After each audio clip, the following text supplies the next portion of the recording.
अब देखते हैं ना वाष्प दाब का अवनमन क्या होता है। ठीक है, सपोज करो कि मेरे पास क्या है कि दो कोई बर्तन है। पहले बर्तन में मैंने ले लिया पानी और दूसरे बर्तन में उसी पानी में मैंने क्या मिला दिया, चीनी। और चीनी मिला के मैंने बना दिया यहाँ पे चाशनी। चाशनी का मतलब हो गया जैसे मान लो कोई मिठाई का सीरा है।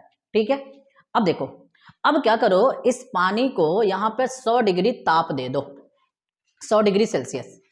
और जितना ताप इसको दे रहे हो उतना ही ताप यहाँ भी दे दो। बताओ, जब इसको गर्म करोगे तो ये क्या वाष्प बनाएगा कि नहीं बनाएगा? बिल्कुल बनाएगा। और जब इसको गर्म करोगे तो ये भी क्या करेगा, वाष्प बनाएगा। जब वाष्प बनेगा तो वो वाष्प दाब उत्पन्न करेगा, करेगा ही। वाष्प के द्वारा जो दाब उत्पन्न होता है उसको क्या बोलते हैं, वाष्प दाब बोलते हैं। पक्का ना? अच्छा, अब देखो 100 डिग्री सेल्सियस पे जितना वाष्प यहां बनेगा, क्या उतना ही वाष्प यहां भी बनेगा? बिल्कुल नहीं। ठीक है, जब केवल पानी को गर्म कर रहे हो तो उसका वाष्प ज्यादा बन रहा है। लेकिन अगर इस जलेबी वाले सीरे या मिठाई का कोई सीरा है जिसमें पानी और चीनी दोनों है, उसको गर्म करोगे तो यहाँ पे वाष्प कम बनेगा। कंफर्म हो ना? यहाँ पे वाष्प इसलिए कम हो रहा है क्योंकि इसमें तुमने चीनी मिला दिया है। चीनी इस पानी में घुल जाएगा ना। जो चीजें घुलता है उसको हम विलेय बोलते हैं। तो कौन घुलेगा? चीनी घुलेगा। तो चीनी मेरा कहलाएगा विलेय। और किस में घुल रहा है? पानी में घुल रहा है, तो पानी मेरा कहलाएगा विलायक। ये भी तो पानी है ना, तो ये भी क्या कहलाएगा, विलायक कहलाएगा। पक्का? और तुमको पता है कि विलेय और विलायक के मिलने से विलयन बनता है। बताओ, इन दोनों में किसका वाष्प ज्यादा होगा? इसका वाष्प ज्यादा होगा, यहाँ पे वाष्प कम होगा। मतलब हम कह सकते हैं कि जो विलायक है उसका वाष्प दाब ज्यादा होगा और विलयन का वाष्प दाब कम होगा। कंफर्म हो ना? इस यहाँ पे जो वाष्प दाब कम हुआ है वो किसके वजह से हुआ है? इस विलेय के वजह से हुआ है। तो समझ लो, जब कभी किसी विलायक में अगर तुम विलेय को घोलोगे तो वाष्प दाब में कमी होने लगती है। जैसे यहाँ पे पानी था, इस पानी में अगर हम चीनी मिलाने लगे तो वाष्प में कमी आने लगेगी। तो ये वाष्प में जो कमी आ रही है उसी को हम कहते हैं वाष्प दाब का अवनमन। ठीक है, याद रहेगा ना? विलायक में विलेय को घोलेंगे तो वाष्प दाब में कमी आएगी। जो कमी आ रही है वाष्प दाब की, उसी को हम क्या कहते हैं, वाष्प दाब का अवनमन कहते हैं। कंफर्म? अच्छा, दूसरी बात याद करो कि विलायक का वाष्प दाब हमेशा ज्यादा होगा और विलयन का वाष्प दाब कम होगा। तो अगर हम पूछें कि इन दोनों के बीच में अंतर कैसे निकालोगे, तो तुम बोलोगे कि जिसका अधिक है उसमें से जिसका कम है उसको माइनस कर दीजिए, अंतर पता चल जाएगा। तो किसका अधिक है? विलायक का। और किसका कम है? विलयन का। तो विलायक का वाष्प दाब, विलयन का वाष्प दाब, इन दोनों के बीच का जो अंतर है वो कहलाएगा वाष्प दाब का अवनमन। पक्का ना? चलो, अब ये जो विलायक है, इस विलायक के वाष्प दाब को हम डिनोट करेंगे P0 से। इसको P0 या P0 पढ़ते हैं। और विलयन के वाष्प दाब को हम डिनोट करेंगे PS से। तो मान लो अगर हमको यहाँ पे वाष्प दाब का अवनमन लिखना हो, लोअरिंग ऑफ वेपर प्रेशर, तो विलायक का वाष्प दाब ज्यादा होता है इसलिए इसको पहले लिखेंगे, और विलयन का वाष्प दाब कम होता है इसलिए इसको बाद में लिखेंगे। और इन दोनों के बीच का जो अंतर है इसी को हम बोलेंगे वाष्प दाब का अवनमन। ठीक है, बताओ, ये है मेरे पास P0। P0 का मतलब क्या है? P0 का मतलब है वाष्प दाब का, विलायक का वाष्प दाब। और PS का मतलब क्या है? विलयन का वाष्प दाब। और दोनों के बीच का जो अंतर है वो क्या कहलाएगा? वाष्प दाब का अवनमन। अगर इसी में हम क्या करें, विलायक के वाष्प दाब से भाग दे दें तो इसको हम बोलेंगे वाष्प दाब का आपेक्षिक अवनमन। ये वाष्प दाब का अवनमन है और ये विलायक का वाष्प दाब है। तो वाष्प दाब के अवनमन और विलायक के वाष्प दाब, इन दोनों का जो अनुपात होता है वो कहलाएगा आपेक्षिक अवनमन। याद रहेगा ना? अंतर कहलाएगा वाष्प दाब का अवनमन और यहाँ का अनुपात क्या कहलाएगा? वाष्प दाब का आपेक्षिक अवनमन। कंफर्म हो गया ना? चलो, और जरा डेफिनेशन देखो कि किसी शुद्ध विलायक में विलेय पदार्थ को घोला जाता है तो विलायक का वाष्प दाब कम हो जाता है।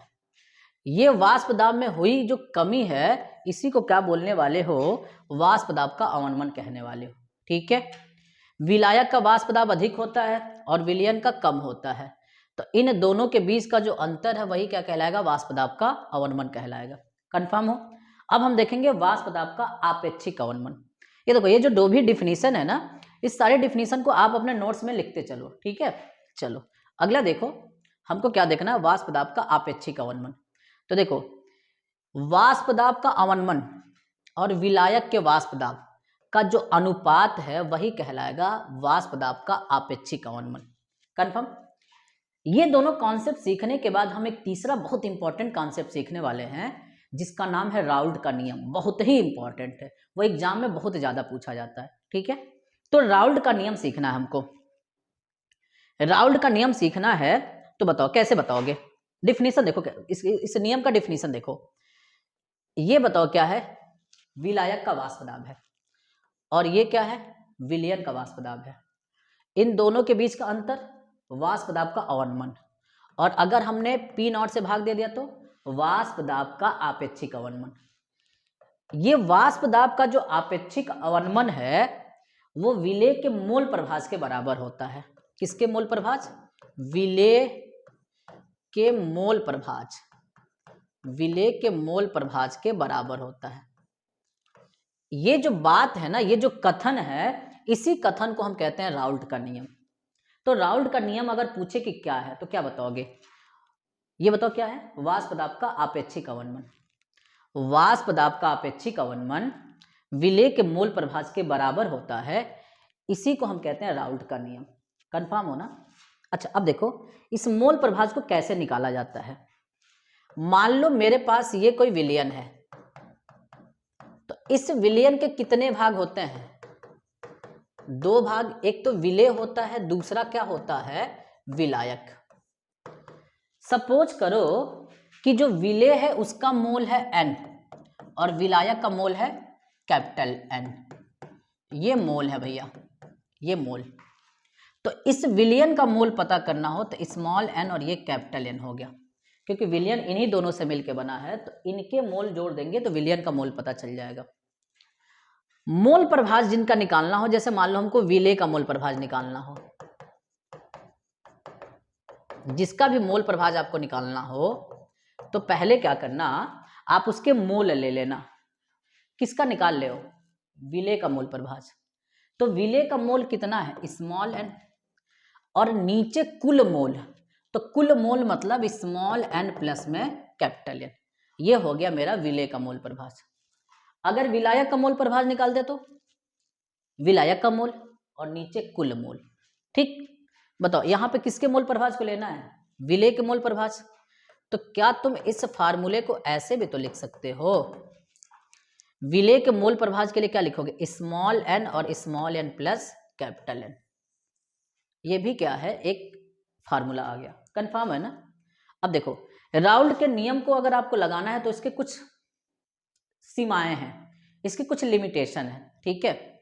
लिमिटेशन क्या क्या है, क्या क्या इसकी सीमाएं हैं। पहली सीमा यह है कि राउल्ट का नियम हमेशा तनु विलयन पे लगता है। तनु विलयन का मतलब हो गया कि जो विलेय घोला गया बहुत कम मात्रा में घोला गया है, पहली बात, ठीक है।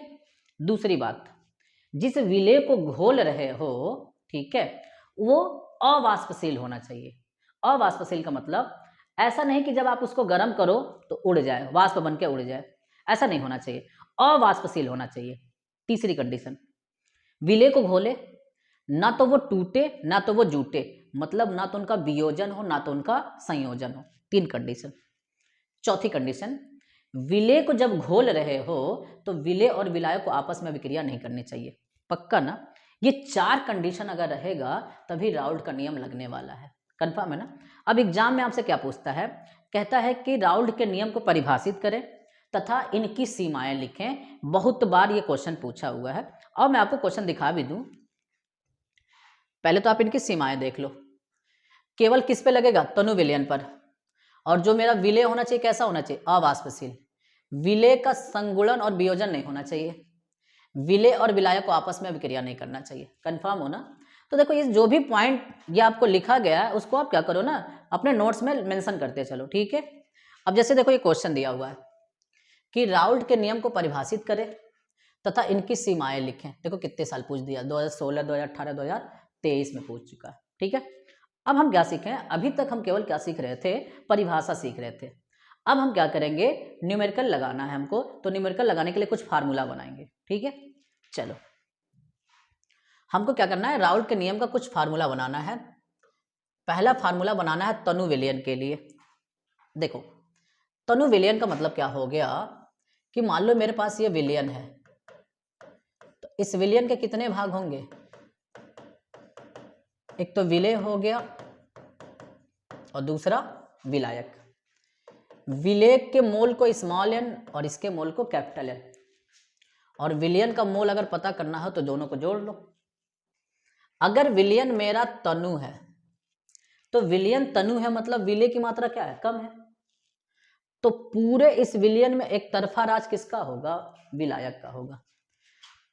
अगर विलयन तनु है तो जो स्मॉल एन होगा वो बहुत कम होगा और कैपिटल एन ज्यादा होगा। तो इस पूरे विलयन में एक तरफा राज किसका हो गया, केवल विलायक के मोल का हो गया। इसका मतलब इस पूरे विलयन में एक तरफा राज केवल विलायक के मोल का हो गया। तो फार्मूला सीखे हो P naught minus P S upon P naught, और ये सीखे हो N small N capital N. तो इस small N plus capital N की जगह पे कैपिटल एन रख सकते हो। तो P naught minus P S upon P naught N, और इसके जगह पे बड़ा वाला एन। इस एन का मतलब समझ लो, एन का मतलब है मोल, और मोल का मतलब होता है द्रव्यमान बटा अणुभार। द्रव्यमान को W से डिनोट किया जाता है, अणुभार को M से। अगर मोल को स्मॉल एन से लिख रहे हो तो W और M को भी स्मॉल एम से, स्मॉल लेटर से लिख लेना।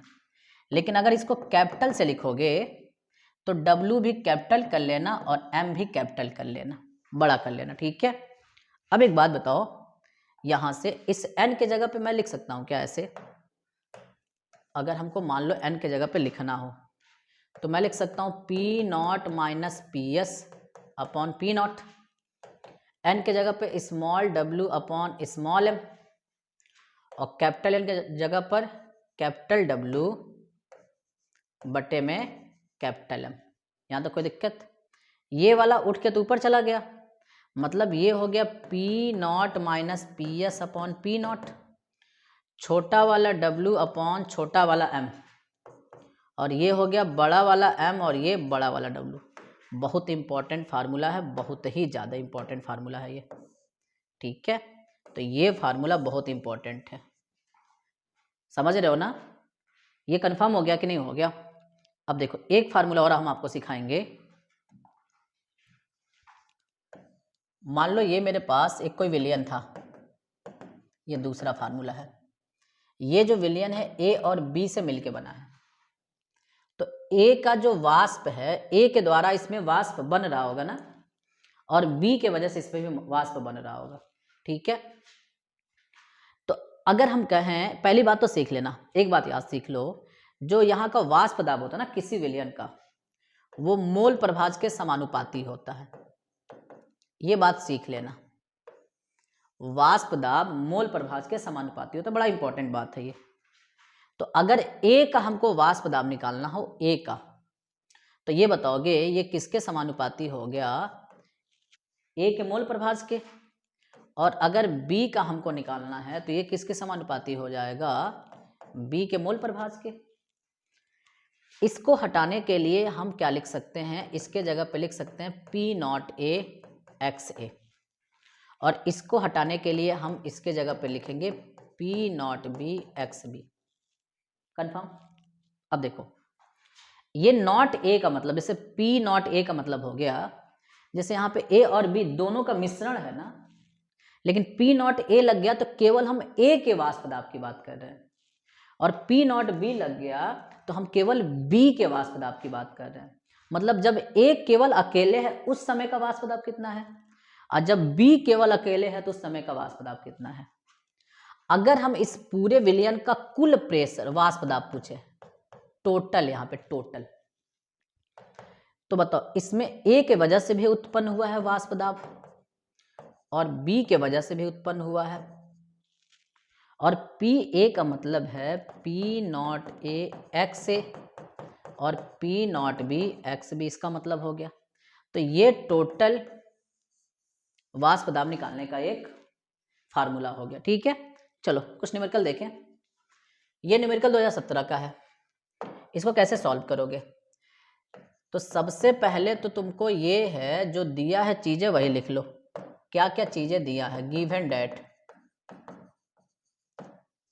सबसे पहले देखो क्या क्या दिया है, पढ़ते चलो। एक वाष्प दिया है 640 mmHg। वाष्प दाब को हमेशा पारे पे नापा जाता है, इसलिए Hg का उपयोग किया गया है। दूसरा दिया हुआ देखो 600 mmHg। देखो यहाँ पे जो कम होगा ना, देखो जो कम होगा वो PS होगा और जो अधिक होगा वो P नॉट होगा वाष्प दाब में। फिर आगे क्वेश्चन पढ़ो, ट्रिक सीखना है। 2.75 ग्राम और ये हो गया 39 ग्राम। तो ग्राम में जो कम मान होगा वो छोटा W और जो अधिक मान होगा वो बड़ा W। क्वेश्चन में ये कह रहा है कि एक अवाष्पशील वैद्युत अनवघट्य को 39 ग्राम बेंजीन में घोला गया है। तो ये जो वैद्युत अनवघट्य है ये नहीं पता क्या है, लेकिन जिसमें घोला गया है उसको पता है कि बेंजीन है। तो देखो बेंजीन विलायक का काम कर रहा है और विलायक के अणु भार को M से लिखा जाता है। मतलब हमको यहाँ पे क्या करना है कि बेंजीन का अणु भार निकालना है। तो बेंजीन का फार्मूला पता है ना, बेंजीन का फार्मूला होता है C6H6 का अणु भार, और ये जो अणु भार है वो बड़ा वाला M है। तो कार्बन का जो भार होता है 12, वो आपको एग्जाम में देगा, घबराने की जरूरत नहीं है। और कार्बन 6 बार है तो 6 से मल्टीप्लाई, और हाइड्रोजन 1 है इंटू 6, तो 12 25 60, 12 6 72 और प्लस 6 मतलब टोटल हो गया ये 78। अब देखो तो क्वेश्चन में कहा है कि यहाँ पर ठोस पदार्थ जो घोले हो उसका अणु भार ज्ञात करो, मतलब M पूछ रहा है कितना होगा। तो बताओ कौन सा फार्मूला लगा है, P not minus PS upon P not, small w upon M, बड़ा वाला M और बड़ा वाला W, यही लगाओगे। P नॉट का मान कितना दिया भैया 640 माइनस PS का मान दे दिया कितना 600। अब देखो P नॉट बताओ कितना दिया 640, स्मॉल w बताओ कितना दिया है 2.75, स्मॉल m निकालना है, बड़ा वाला m बताओ तुम कितना निकाल लिया 78, और बड़ा वाला w कितना है जी 29। इसको कट कर लोगे 2 बार में। अब देखो 640 में से 600 जाएगा तो बताओ कितना हो गया 40, और ये 640, 2.75 और ये हो गया m, ऊपर चला गया 2, इसको कट कर लो। ये कितनी बार में चला जाएगा 16 चौक को 64, 16 बार में। अब देखोगे m निकालना है ना, तो m को यहाँ भेज दो, यहाँ 2.75 और ये हो गया 2 और 16 भी यहीं आ गया। जब सबका मल्टीप्लाई कर दोगे तो यहाँ पे जो आंसर आएगा वो 88। आंसर इसका जो मात्रक होता है ग्राम पर मोल होता है, तो ये आपका एक खूबसूरत आंसर आ गया, यही आंसर हो गया। आसान है ना क्वेश्चन, बहुत आसान है। ठीक है, चलो अगला क्वेश्चन देखें। आप इस सारे क्वेश्चन को आप नोट करते चलो, ठीक है, यहाँ पे आप नोट कर लो कैसे ये हुआ है, क्योंकि ये बोर्डेड क्वेश्चन 2017 का क्वेश्चन है। ठीक, अगला क्वेश्चन देखें, चलो अब ये देखो, ये क्वेश्चन कहा है कि यहाँ पर ये A है और B है। A का जो दाब है मतलब P नॉट A जो दे दिया है वो 80 दे दिया है, और P नॉट B जो दे दिया वो 60 दे दिया है। A का जो मोल है मोल वो दिया है 3, ये मोल दे रहा है भैया, मोल प्रभाज नहीं है, मोल है। ठीक है, ये मोल है, ये देखो यहाँ पर मोल दे दिया है, कितना दिया है 3, और इसके मोल कितने दिए हैं इसके मोल दिए हैं 2। तो कह रहा है कि कुल वाष्प दाब बताओ, मतलब ये पीटी वाला फार्मूला लगाना है। तो P naught A X A plus P naught B X B. P naught A कितना दिया हुआ 80 और पी नॉट बी कितना दिया हुआ 60। अब हमको ए का मोल प्रभाज, तो जिसका मोल प्रभाज चाहिए उसके मोल चाहिए। तो ए के मोल कितने दिए हैं 3 और नीचे कुल मोल, तो 3 और 2 को जोड़ दोगे तो हो गया 5। या देखो अब हमको यहाँ से बी का मोल प्रभाज, तो बी के मोल दिए हैं 2 और नीचे कुल मोल कितना हो गया 5। इसको कट कर लो तो ये कितना हो गया 16 बार में चला गया और ये कितने बार में चला जाएगा 12 बार में। अब अगर हम देखें यहाँ पर तो देखो 16 का मल्टीप्लाई 3 में करोगे तो ये हो गया 48। अब 12 का मल्टीप्लाई 2 में करोगे तो हो गया 24। टोटल करोगे तो ये हो गया 72। ठीक है, यही इसका आंसर हो गया। कंफर्म हो? ये क्वेश्चन देखो 14, 17 और 23 में क्वेश्चन आ गया। आसान है ना, बहुत आसान है यार। चलो ये क्वेश्चन देखो, ये कह रहा है कि मेरे पास ये ऑक्टेन है, ऑक्टेन, और ये जो ऑक्टेन है वो 114 ग्राम का है। इस ऑक्टेन में कोई पदार्थ घोला गया है, कोई विलेय घोला गया है। कितना घोला गया नहीं पता, पर ये कह रहा है कि जिसको घोला गया है उसका अणु भार है 40। मतलब यहाँ पर स्मॉल m दे दिया है 40। तो कह रहा है कि हम इसमें कितनी मात्रा घोलें, मतलब छोटा w पूछ दिया कि कितनी मात्रा घोलें कि जो वाष्प दाब घट के 80% हो जाए। तो देखो जाहिर सी बात है कि जब विलेय को मिलाया जाता है वाष्प दाब घटता है। तो जब वाष्प दाब जो घट रहा होता है वो विलयन का वाष्प दाब होता है। तो ये जो 80% दे रहा है वो विलयन का वाष्प दाब दिया है। इसका मतलब शुरू में जो तुम्हारा विलायक होगा मतलब पी नॉट वो तो 100 रहा होगा और उसमें से कितना घट गया है 80 पर आ गया है, मतलब इतना घट रह जाए। तो एक मतलब पी एस दे दिया है पे 80। अब देखो ये जो है ना ये वाला 114 ग्राम है वो बड़ा वाला डब्लू है। तो फिर उसके बाद अच्छा एक बात बताओ, अगर इसका हम अणु बाहर निकालें, पहली बात तो ऑक्टेन का फार्मूला समझ लो। ऑक्टेन का जो ऑक्टेन का जो सूत्र होता है ऑक्टेन का वो 8 कार्बन और हाइड्रोजन जो होता है वो 18 होता है। तो हमको इसका अणु भार निकालना है, का अणु भार। तो देखो कैसे निकालोगे, आपको निकालना है कार्बन का भार होता है 12, 8 बार है तो गुणा कर लो। हाइड्रोजन का 1 गुणे 18, जब इसको ये मल्टीप्लाई करके जोड़ोगे तो ये आ जाएगा 114 ग्राम, 114 ग्राम पर मोल। ठीक, अब हमको देखो क्या क्या पता चल गया।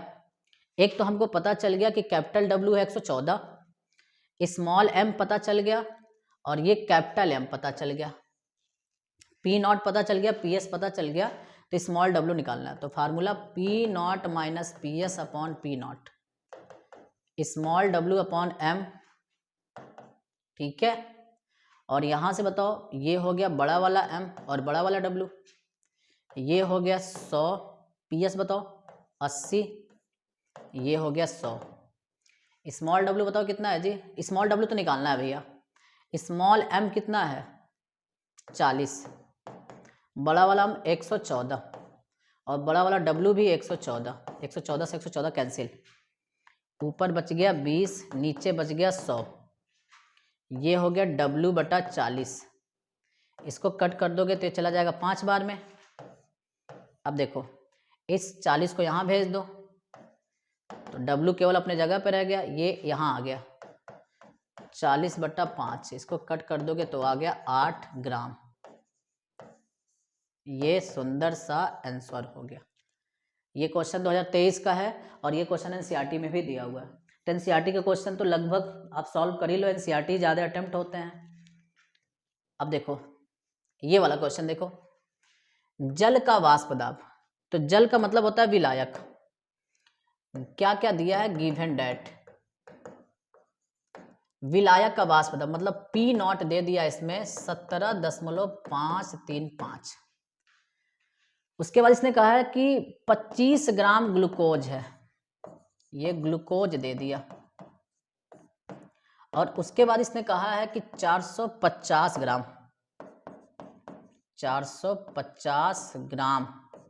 जल में घोला गया है।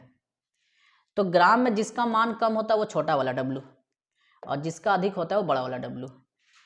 ग्लूकोज घुल रहा है किसमें? पानी में, तो ग्लूकोज विलेय का काम करेगा। पानी में घुला है ना, पानी विलायक का काम करेगा। मतलब ग्लूकोज जो है वो विलेय है, तो विलेय का अणु भार, मतलब यहाँ पे ग्लूकोज का जो अणु भार है वो स्मॉल m को प्रदर्शित कर रहा है, और पानी का जो अणु भार है वो बड़े वाले m को प्रदर्शित कर रहा है। तो ग्लूकोज का अणु भार 180 और पानी का जो अणु भार होता है वो 18 होता है। ठीक है। उसके बाद इस क्वेश्चन में कहा है कि विलयन के वाष्प दाब की गणना कर लो। मतलब PS बराबर पूछ लिया, क्या हो गया हमको बताओ, P0 minus PS upon P0, small w upon m, और ये बड़ा वाला W। P0 कितना दिया बताओ, ये दे दिया 17.535, और ये हो गया PS, और ये हो गया 17.535। स्मॉल w बताओ 25, स्मॉल m 180, एक ये 18, और बड़ा वाला W कितना दिया हुआ है 450। इसको कट कर लोगे तो ये चला जाएगा 10 बार में। अब उसके बाद तुमको करना क्या है कि 5 से काटोगे तो 5 दूना 10, और ये 5 25, 5 से इसको कट कर दोगे तो ये चला जाएगा 90 बार में। ठीक है। अब यहाँ से बताओ, ये जो नीचे है वो इसका भी और इसका भी है, मतलब 17.535 बटा 17.535 माइनस PS और 17.535 बराबर, ऊपर तो कुछ बचा नहीं, ऊपर कुछ नहीं बचा है, तो बताओ नीचे, ऊपर कुछ नहीं बचा मतलब 1 मान लो, और नीचे कौन बच रहा है 2 बच रहा है, और ये 90 बच रहा है, यही बच रहा है ना। अब बताओ इसको इससे कट कर लोगे, तो जब इससे इसको कट कर लोगे तो बताओ कितना हो गया, यहाँ पर 1 हो गया, ऊपर हो गया PS 17.535, 1 बटा 180। अब देखो इसको यहाँ भेज दो।